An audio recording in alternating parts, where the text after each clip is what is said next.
बच्चों, आपकी class 12th are हो।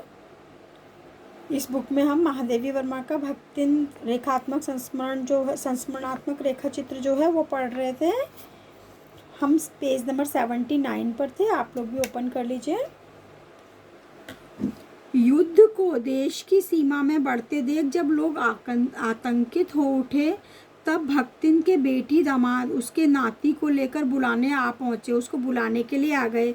जब युद्ध शुरू हुआ तब वह बहुत समझाने बुझाने पर भी उनके साथ नहीं जा सकी। उस सबको वह देख आती है, रुपया भेज देती है, पर उनके साथ रहने के लिए मेरा साथ छोड़ना आवश्यक है, जो संभवतः भक्तिन के जीवन के अंत तक स्वीकार ना होगा। भक्तिन इस चीज को स्वीकार नहीं करेगी कि वो महादेवी जी को छोड़कर जाए। गत वर्ष युद्ध के भूत ने वीरता के स्थान पर पलायन वृत्ति जगा दी थी।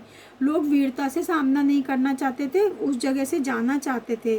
तब भक्तिन पहली ही बार सेवक के विनीत मुद्रा के साथ मुझसे गांव चलने का अनुरोध करने आई। उसने कहा कि आप तो मेरे गांव चलो, हम भी चलते हैं। वह लकड़ी रखने के मचान पर अपनी नई धोती बिछाकर मेरे कपड़े रख देगी, जिसको हम टांड बोलते हैं। तो उस पर क्या कर देगी, अपनी नई धोती बिछाकर और आपके कपड़े रख देगी। व्यवस्था कैसे करेगी उनके रहने की, ये बता रही है। दीवार में मतलब दीवार में कीलें गाड़कर उन पर तख्ते रखकर मेरी किताबें सजा देगी, और धान के पुआल का गोंदरा बनवाकर, गोंदरा मतलब गद्दा, जो धान का जो तना होता है जिससे गांव में छप्पर और झोपड़ियाँ बनाई जाती हैं, झोपड़ियों की छत, उसका गद्दा बनवाकर उस पर अपना कम्बल बिछाकर गद्दे का प्रबंध कर देगी, उनके सोने के लिए प्रबंध कर देगी।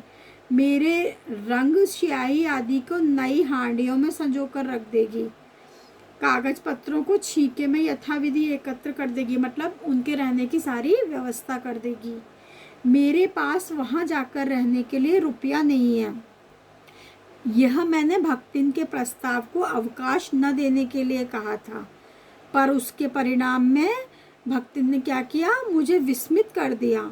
भक्तिन ने परम रहस्य का उद्घाटन करने की मुद्रा बनाकर अपना पोपला मुंह मेरे कान के पास लाकर हौले हौले बताया। उनके कान के पास अपना मुंह लाई और क्या बताई, उसके पास 5 बीसी मतलब 5 20 के नोट और 5 रुपए गड़े हुए रखे हैं। उसी से वह सब प्रबंध कर लेगी। और फिर लड़ाई कोई अमरोती खाकर थोड़ी आई है, मतलब ये जो युद्ध चल रहा है वो हमेशा थोड़ी चलेगा। जब सब ठीक हो जाएगा तो यहाँ लौट आएंगे।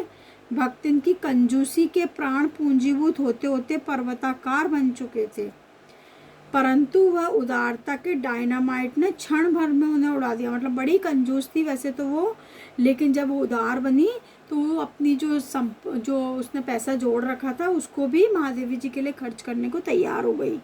इतने थोड़े रुपए का कोई महत्व नहीं, परंतु रुपए के प्रति भक्तिन का अनुराग इतना प्रख्यात हो चुका है कि मेरे लिए उसके परित्याग मेरे महत्व की सीमा तक पहुंचा देता है। महादेवी जी कहती हैं कि भक्तिन को रुपए पैसे से बड़ा प्यार था और बड़ी कंजूस थी, लेकिन मुझसे जो उसे प्रेम है उसके लिए उसने अपने इस पैसे से प्रेम को भी ठुकरा दिया, उसका भी त्याग कर दिया। यह सिद्ध होता है इससे, इस बात से कि वो मुझसे कितना प्रेम करती है।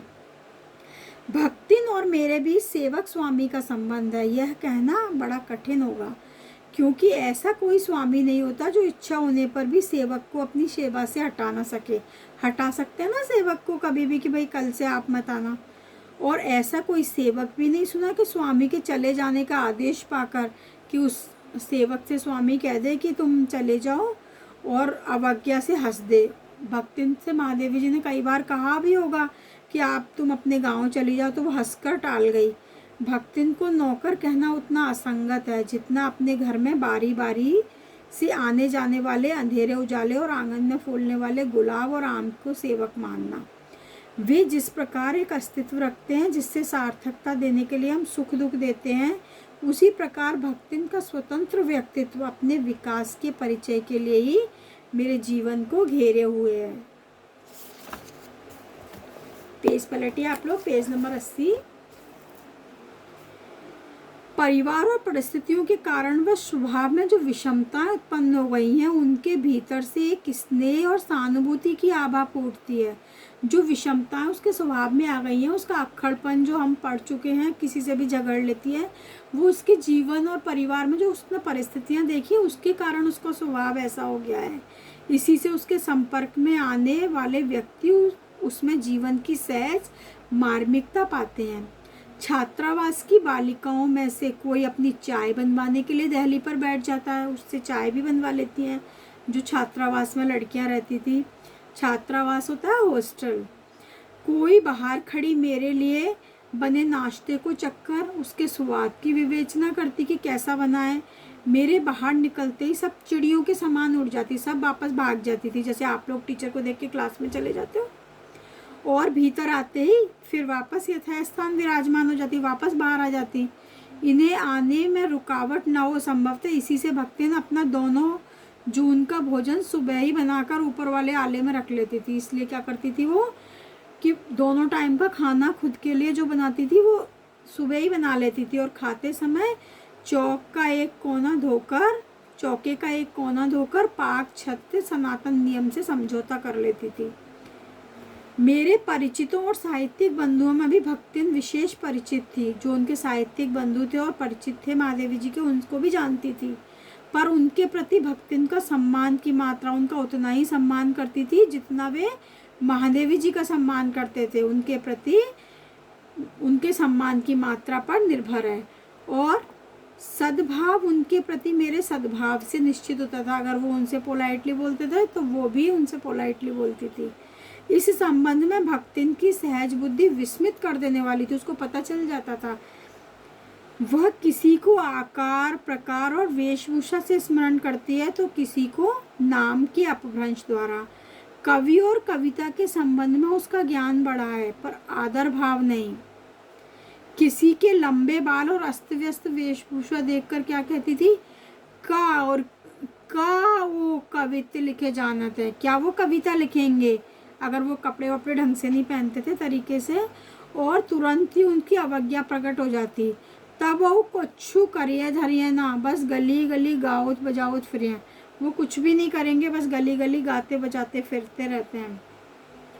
पर उसका दुख उसे प्रभावित कर सकता है। विद्यार्थी वर्ग में से जब कोई कारागार का अतिथि हो जाता है, उस समय आंदोलन चल रहे थे अलग अलग तरीके के, तो जो विद्यार्थियों में से किसी को अगर कारागार में बंद कर दिया जाता था तो उस समाचार को व्यथित भक्तिन बीता बीता भर भरे लड़कन का जेहल कलजुग रात ओन रहा पर परलय हो जाई, उनकर माई उन पर बड़े लाट तक लड़े का चाहिए कहकर दिन भर सबको परेशान करती। क्या कहती थी कि अगर किसी विद्यार्थी को अगर जेल जाना पड़ता था किसी कारण से तो वो बड़ी व्यथित हो जाती थी, और क्या कहती थी, बीता बीता भर के लड़का, मतलब ब्लास ब्लास भरे लड़कों को कि ये प्रलय हो रहा है, जिनको जेल में पटक रहे हैं, उनकी माई जो है बड़े से बड़े लाट मतलब बड़े से बड़े अफसर से लड़ेगी, यह कहकर सबको परेशान करती। बापू से लेकर साधारण व्यक्ति तक सबके प्रति भक्तिन की सहानुभूति एक रस मिलती थी, सबसे एक जैसी सहानुभूति रखती थी वो। भक्तिन के संस्कार ऐसे हैं कि वह कारागार से वैसे ही डरती है जैसे कि यमलोक से। जेल से वो ऐसे ही डरती थी जैसे कि व्यक्ति मरने से डरता है, यमलोक से डरता है। ऊंची दीवार देखते ही वह आंख मूंदकर बेहोश हो जाना चाहती है। उसकी यह कमजोरी इतनी प्रसिद्धि पा चुकी है कि लोग मेरे जेल जाने की संभावना बता बताकर उसे चिढ़ाते रहते हैं। वो डर जाती थी ना, इसलिए लोग उसको चिढ़ाते थे कि कभी तो महादेवी जी को भी जाना पड़ेगा, तुम्हारी मालकिन को भी कभी जेल जाना पड़ेगा, ऐसे उसको चिढ़ाते थे। वह डरती नहीं, यह कहना असत्य होगा, डरती थी वो, पर डर से भी अधिक महत्व मेरे साथ का ठहरता था। चुपचाप मुझसे पूछती, क्या पूछती थी, कि अपनी कैद धोती और साबुन से साफ कर ले, कि साबुन से मैं कितनी धोतियाँ और साफ कर लूँ जिससे मुझे वहाँ उसके लिए लज्जित ना होना पड़े। जिससे जेल में आप रहोगी, कितने दिन रहोगी, तो आपको शर्म ना आए मेरी गंदी धोती के कारण। क्या क्या सामान बांध ले जिससे मुझे वहाँ किसी प्रकार की असुविधा ना हो। ऐसी यात्रा में किसी के साथ जाने का अधिकार नहीं है। आश्वासन भक्तिन के लिए कोई मूल्य नहीं रखता। उसको कोई मतलब नहीं है कि जेल में अकेला जाया जाता है। वो तो ऐसे सोचती थी जहाँ मैं जाऊँगी, जहाँ मालकिन जाएंगी वहीं मुझे जाना है।